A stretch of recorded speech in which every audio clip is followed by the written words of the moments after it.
30 2 वर्ष कारावास आणि 1 लाख रुपये दंड आहे। आता महत्त्वाची गोष्ट, या कबरीवरून ज्या लोकांनी या महाराष्ट्रात वातावरण पेटवण्याचं काम केलं त्यामध्ये प्रथम स्थानी येतात नितेश भाऊ राणे। भाऊंना मला एक विनंती करायची आहे, पांढरा शेला अंगावर परिधान केल्यानं कोणी बाळासाहेब ठाकरे होत नाही बबनराव। हा, तुम्ही मस्जिदमध्ये घुसून मारणार, तुम्ही झटका मटण आणणार, हे तुम्ही जे वाह्यात भाषण करायलेत, तर मी काय म्हटलं, ती शेला पांघरून कोणी बाळासाहेब ठाकरे होत नाही। त्या माणसानं ऑटो चालणारे आहे ना, कॅन्टीनवर बसणारे, पानटपरीवर बसणारे लोक मंत्रीपदापर्यंत नेलेत। तुम्हाला कोणाची तरी करंगळी पकडून नेता व्हावं लागते, म्हणून तुम्ही तरी जरा नीट राहणं गरजेचं आहे। आणि जरी तुम्हाला ही कबर काढायची असेल, त्यानंतर सन्माननीय उदयनराजे, त्यानंतर राम कदम भाऊ, त्यानंतर महाराष्ट्राचे उपमुख्यमंत्री एकनाथ शिंदे साहेब पण म्हणले की या महाराष्ट्रामध्ये हा महाराष्ट्र छत्रपती शिवाजी महाराजांचा आहे, ते तर महाराष्ट्रातल्या प्रत्येक लोकांनी मान्यच करावं लागेल। इथं औरंगजेबाला स्थान नाही, ओके।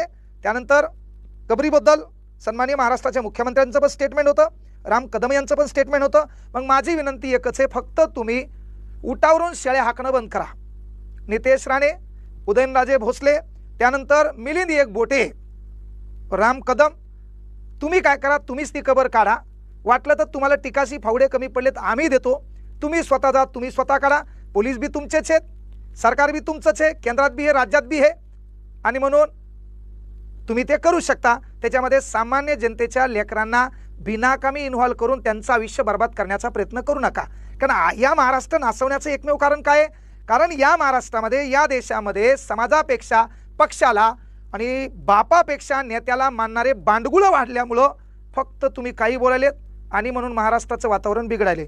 म्हणून टिकाशी फावडे आम्ही देतो, तुम्ही स्वतः जा, तुम्ही स्वतःच ती कबर बाजूला करा, बराबर आहे। आणि एवढं नसेल करायचं, वाटलं कबर तिथंच ठेवा, बाजूला छत्रपती संभाजी महाराजांचं छानपैकी स्मारक बांधा, तुमच्या विचारांना आम्ही सलाम करू, है ना। पण स्मारकाबद्दल आम्ही बोलणार नाही, कारण उघड्यापाशी नागळं गेलं ते रातभर युवानं कुडकुडत नेलं। 2019ला तुम्ही छत्रपती शिवाजी महाराजांच्या स्मारकांचा अरबी समुद्रातला डायलॉग घालला होता, ते आम्ही काही विसरलो नाही। तिथं आणखी ईट एक पण पडली नाही, तेही महाराष्ट्राने डोळ्यांनी पाहिले।